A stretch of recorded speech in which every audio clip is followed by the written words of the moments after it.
1938 development, and the other was the split in the PNP in 1952. We can begin with 1938 and talk a little bit about some of the factors that led to the labor unrest of that period. Between January and May of 38, there's a series of strikes and sort of general labor unrest. What do you think was the actual trigger for this?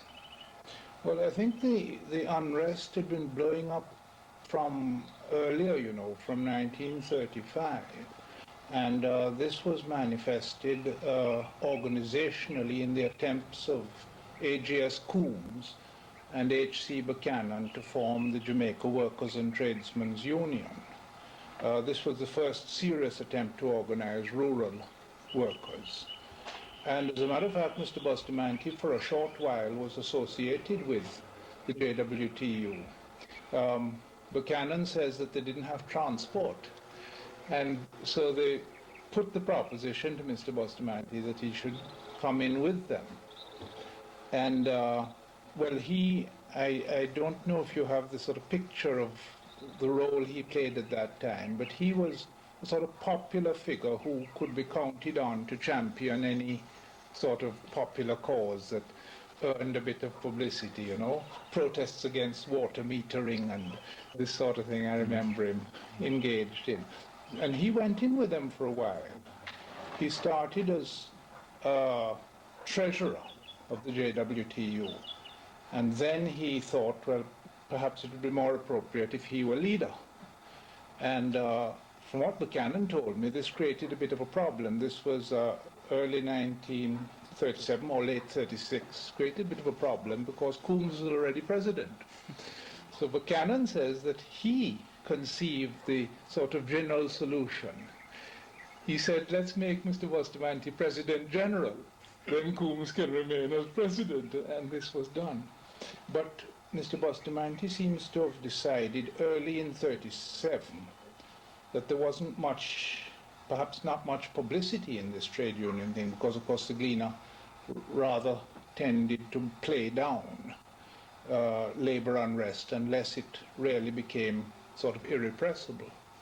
And in 37 he drew out. Actually, after that they went through the sort of formal motions of expelling him from the JWTU. He drew out, and in the strikes in the sugar industry in St. Thomas in 1937, he put himself forward not as labor leader, but as mediator between capital and labor. And this was the role in which he was featured in the Gleaner. Now, what is very interesting is that in 1938, this is still the role in which he conceived himself. Tensions were growing, of course. These enormous meetings at North Parade nightly. The crowds were called by who? Well, St. William Grant was the platform that I remember him speaking from. But there was also a Barrington Williams organization which sponsored some of his meetings.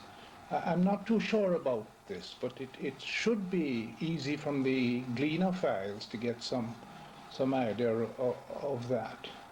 But I remember these meetings at North Parade. The whole place was just blocked off with people, and Bustamante was talking bread and butter. St. William Grant, of course, spoke more imaginary African history. If he didn't know it, he supplied it nonetheless, great battles of kings and so on, sort of filling an emotional need, but Bustamante is talking bread and butter. And of course his letters of protest to the monarch in the old tradition, he was very good at that. Well, when the strike down at Frome, the spontaneous strike, broke out and people were shot, that was the big construction project of the West India Sugar Company.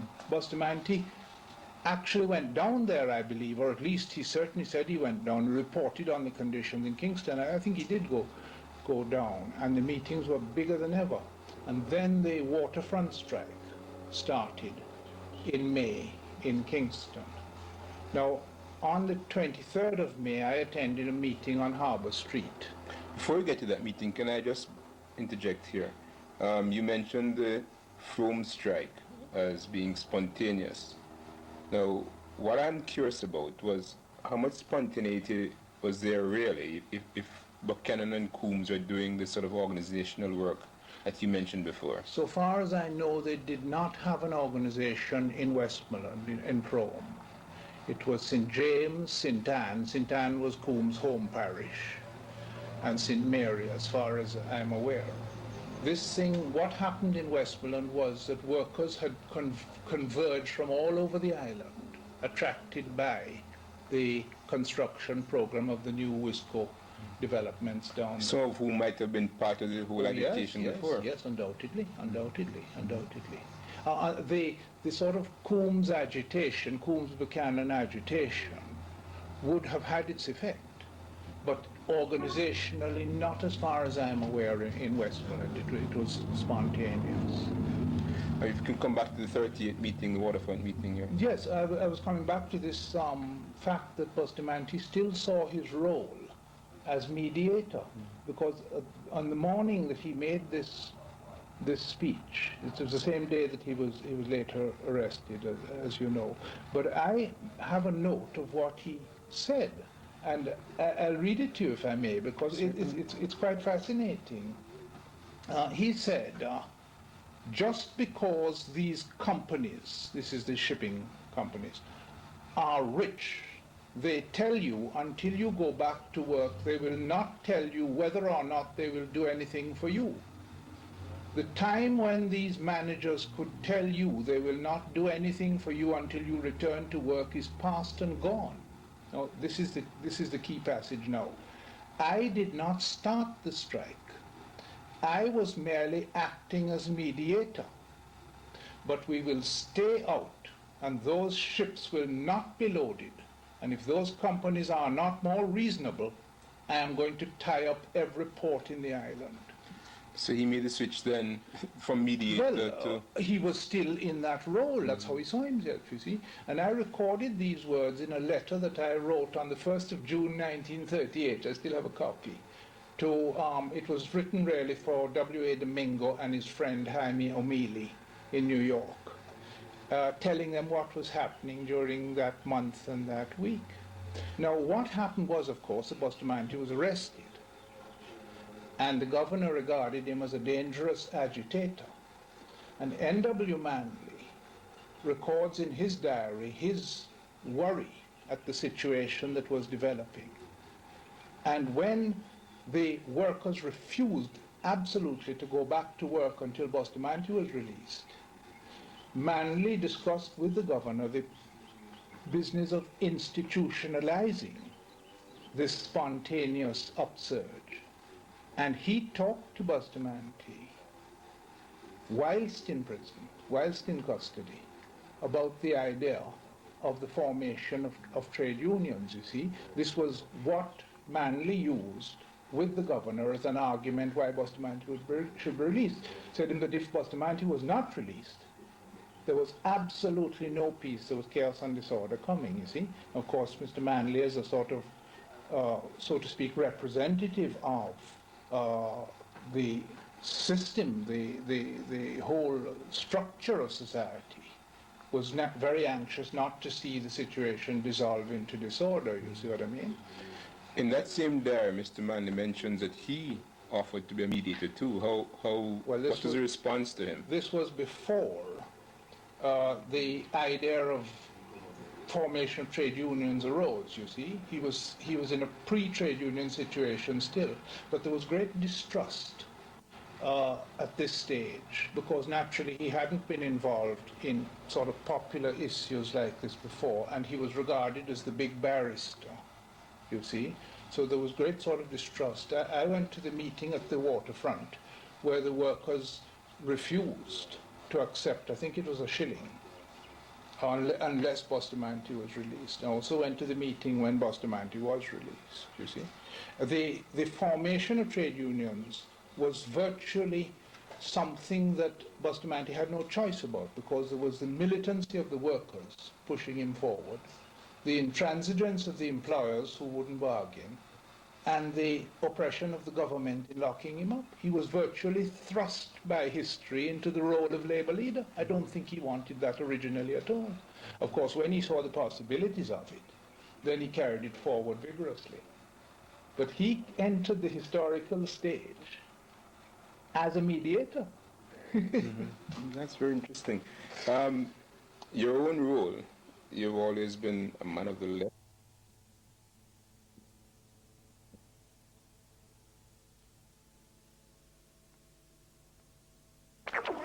Became redundant. I didn't really have anything to do after. You had the system working and you didn't need to. So Wycliffe asked me if I'd come back, and I.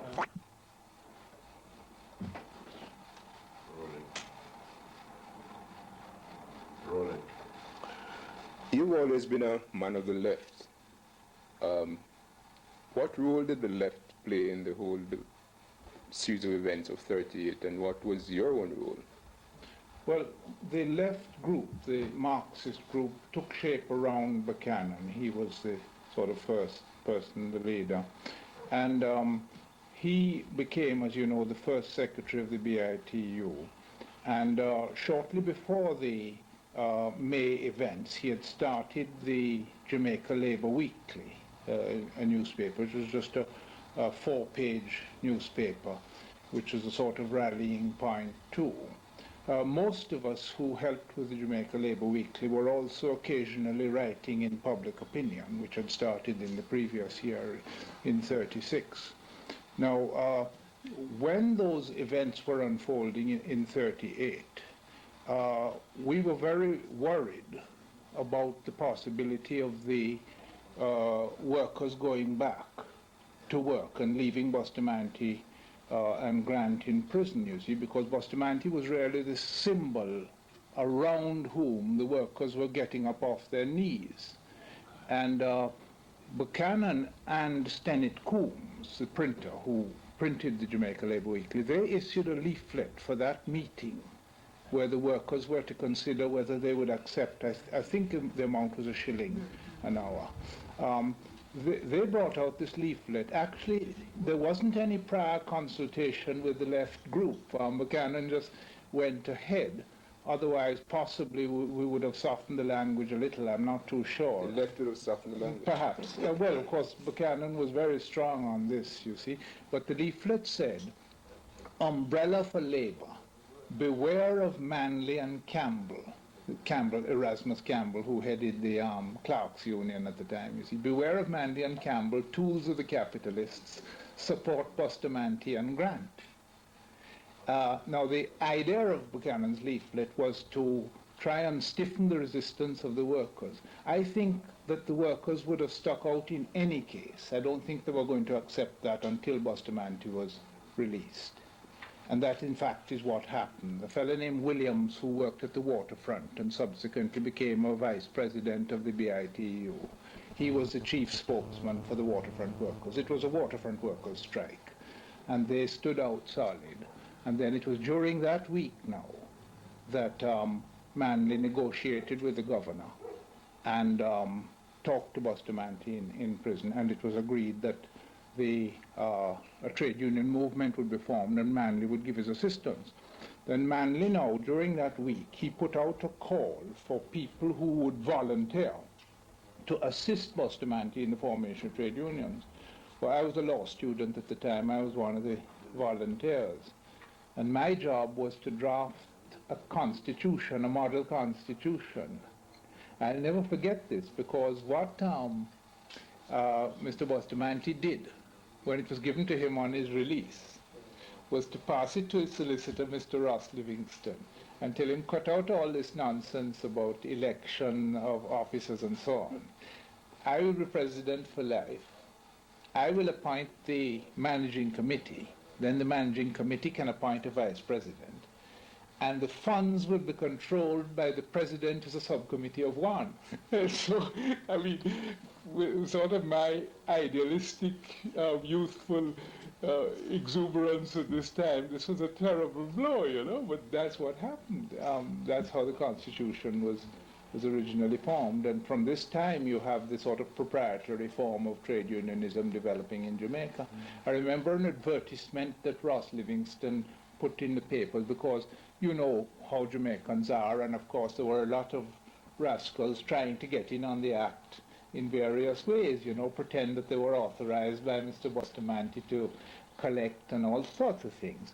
So this advertisement was put to guard people, warn people against imposters, and this is how it read: look for the name Bustamante on all his unions. You see, proprietary unionism from the start. This is a totally new conception of unionism that you don't find anywhere else in the world. And it's rubbed off on the movement ever since. I mean, so many people think that the unions belong to the leaders and not to the members. You mentioned that Buchanan was the first secretary of the BITU. Yes. He went to prison in October for sedition, for something, an account of the conduct of the special constables. And of course the special constables in those days were not what we later came to know as special constables, ordinary people. These were the sort of sons of the upper strata, the upper middle class and so on, into whose hands guns were put and authority was given at the time of the uprising in 38, you see. And so Buchanan wrote this account. Actually, it had been sent in by A.G.S. Coombs from Antigua Bay. And then Buchanan wrote it up for the Jamaica Labour Weekly. And he and Coombs were sent to prison for 6 months for sedition. And during his imprisonment, I was editing it clandestinely, because of course I was still a law student. Editing it, I used to go up in the afternoons up to John's Lane, where the printery was, and get out this thing. And a lot of different people helped me. Frank Hill, Albert Morris, and W.A. Domingo helped us, sent articles and so on. And Buchanan was not released until April. But then he and Coombs had some differences on the paper stuff. Then. You had mentioned too the business of ideology, and I was just wondering, all right, there was a Marxist group, but was there much ideology evident in this sort of, in what was happening? Were people moving along an ideological line? Yes, I think we tried to analyze the situation in Marxist terms to understand what was the pressing need, what was the sort of historical need of the situation. And we came to the conclusion that the first step towards socialism, which of course would be the goal of all Marxists, the first step towards it had to be national liberation. And that to achieve national liberation, it wasn't only socialists that would want this. Therefore, we must try and work together with other elements, non-socialist elements, what we would have called bourgeois national elements, in the formation of an alliance to achieve political self-determination. And this was the theoretical justification for our being in on the ground floor in the formation of the People's National Party, which of course was not an exclusively working class organization. It was an organization which sought to unite all the elements in the society that were concerned to achieve political self-determination. This takes us up to the other point I wanted to ask you about, and this has to do with the split in the PNP in 1952, in which you were an important member, should I say, of the whole left movement, or if not the leader of the left movement. What are the factors that led up to this split? Well, first of all, I certainly wasn't the leader of the left movement at that stage, because Ken Hill, who came in somewhat later than the rest of us into the left group, Ken Hill was the outstanding leader of the working class at this time, and it just followed naturally that when he came into the left, the leadership went to him. He was the man who had the working class following, the working class context. And of course, he was working much harder than anybody else. He was working full-time, organizing trade union work, political work, and so on. You weren't too concerned then about ideological purity? I think we should have been. We weren't. Ken was not as much of a reader as the rest of us. I mean, a reader in the sense of he read a lot, but the reader in the sense of Marxist theoretical works. He didn't pay perhaps as much attention to this as the rest of us, or some of the rest of us. But you see, in the heat of the battle, a lot of these things became very blurred, and there was no doubt about his working class sympathies, his working class affiliations, and so this is how it developed. And gradually, I think, theoretical considerations began to get a bit blurred as all of us rose in the role of nationalistic leaders. Do you think the left overplayed its hand? No, I think we were fairly responsible in always preserving the National Alliance. For example, at People's National Party annual conferences, the practice used to be to circulate lists reflecting what the left group thought or what the right groups, or the two right groups thought, should be the composition of the General Council. And these lists were circulated. And our list always carried influential right-wing people with a view to preserving the National Alliance. We would never have thought of trying to capture the party. And I think that this was true right up to the time of the split. Can you recall for us the sort of events that led up to the split, the actual break? Well, perhaps I could give you a sort of an example which illustrates the type of composition of the party, and then I think you'll see that perhaps a split at some stage was almost inevitable. And the best illustration... You could say. Well, the basis of the split really was in the composition of the party. If I could illustrate this by a reference to a piece of legislation which actually was passed in 1938, but I'll show you how it was being applied in the 40s. This is the minimum wage law. Now, that law provided that where there was sweated industry, sweated labor in the trade, the governor could appoint a tribunal, the purpose of which was to recommend a minimum wage for this particular industry. And the governor did this in the 40s, in mid-40s, in the bakery trade.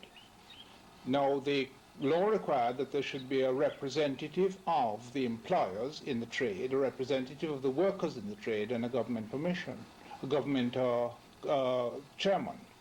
Now, in that particular case, the representative of the workers in the bakery trade was Ken Hill, president of the Trade Union Congress.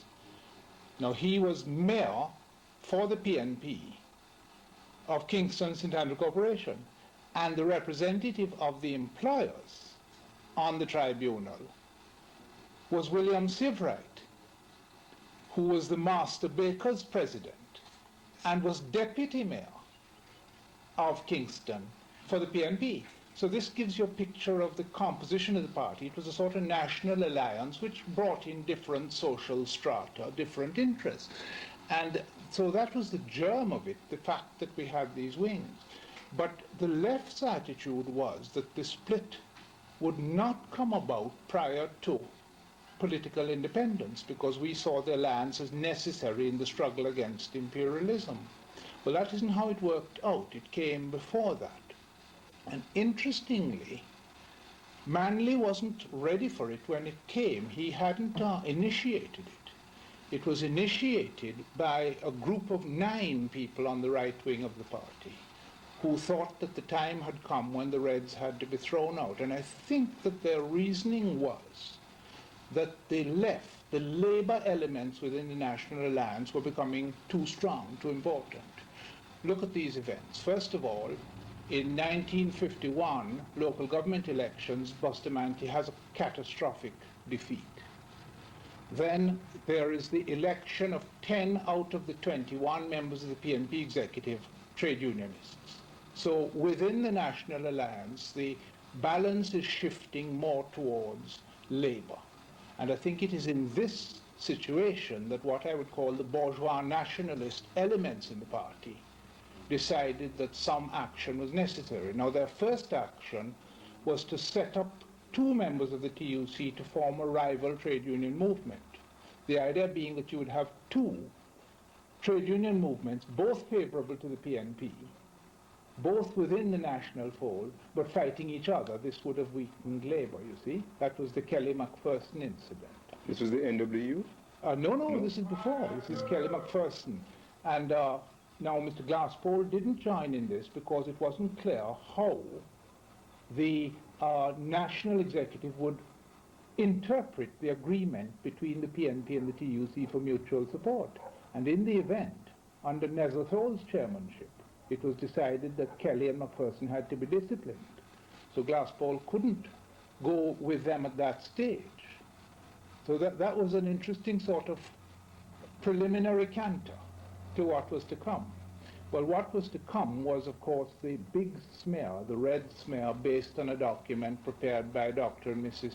Lewis, which gave the right wing an opportunity to say to N.W. Manley, unless you get rid of the Reds at this stage now, we are going to leave the party and with the cooperation of the Gleaner, give you a good, proper smear. What is the gist of this document? The essence of the section of the document that the complaint was about was that it showed that the communists within the movement were organizing separately, or should organize separately, for the purpose of eventually leading the national movement. So this was interpreted as being a breach of the rule against organized factions within the party, which had been introduced in 1944.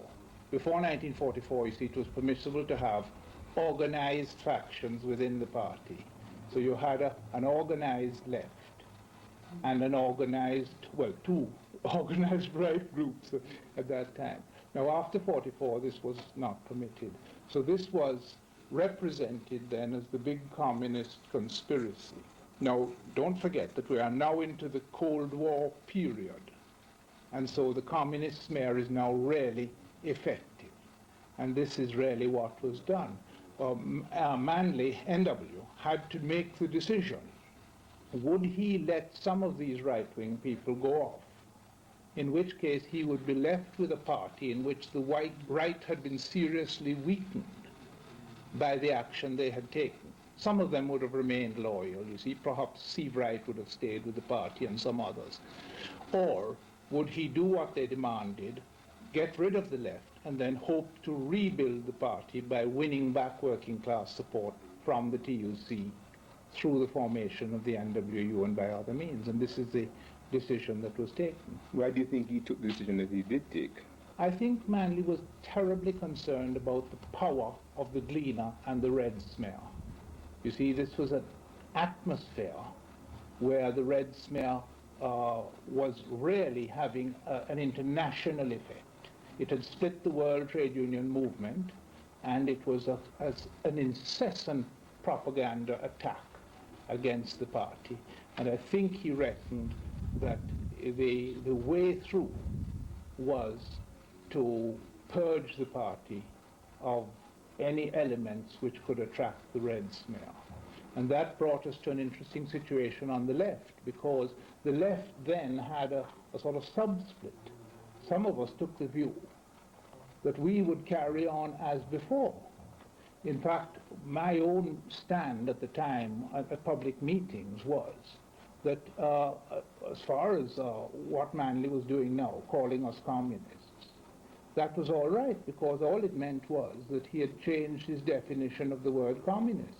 See, in 1948, the PNP executive issued a statement that there were no communists in the PNP executive.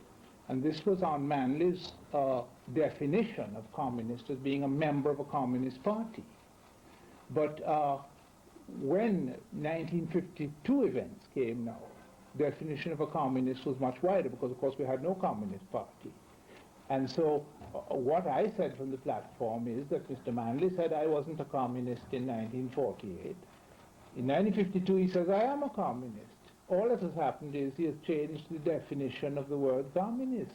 In 1948 it meant a member of a communist party. In 1952 it means any Marxist or any person who is favorable to the Soviet Union's policies, you see, and therefore that fits me. And I mustn't quarrel with the man because he changed the definition. Now, Ken said that's fatal. He said you're just playing into the hands of the right wing, the red smear. You've got to take a totally different line. You've got to say that the whole of this split thing is a personal rivalry between Wills Isaacs and Glasspool against him, Ken Hill, for popularity with the people. And so Ken wouldn't agree to my speaking on the platform so long as I insisted to this line. So I put it in those personal terms, that of course it was a trend within the left, and that was how it was settled, and the left had a sub-split. So in the event, from N.W. Manley's point of view, it worked out all right, because the people then became discouraged by the fact that the left was not standing up and fighting, and drifted back to the PNP. Before this split within the left itself, did the left give any serious thought to challenging Manley's leadership? No, that was never the intention, not even thought of. There was never, this was alleged at the time that Ken Hill was trying to capture the leadership of the party. This is absolute nonsense. There's no truth in that. Once you realized you're going to be expelled, why didn't you challenge the leadership? Well, that is what I thought now we would do. I thought we would go forward now with the formation of an independent party, and that the National Alliance after the split would take the form of perhaps electoral alliances between a party of the left and what remained of the PNP. But that wasn't what the policy which Ken Hill thought to be correct. And of course Ken Hill's view was that we couldn't proceed along that line. He thought it was essential to try and patch up the quarrel within the PNP. And that didn't work either. It didn't work.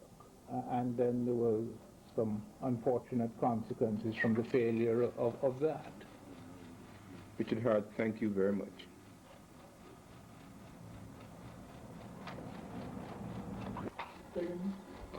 You mentioned the Frome strikes as being spontaneous, but how spontaneous were they really, given the organizational work of Buccanon and Coombs? Yeah. You've always been a man of the left. What role did the left and you yourself play in the events of 1938? Were people moving around an ideological line at this time?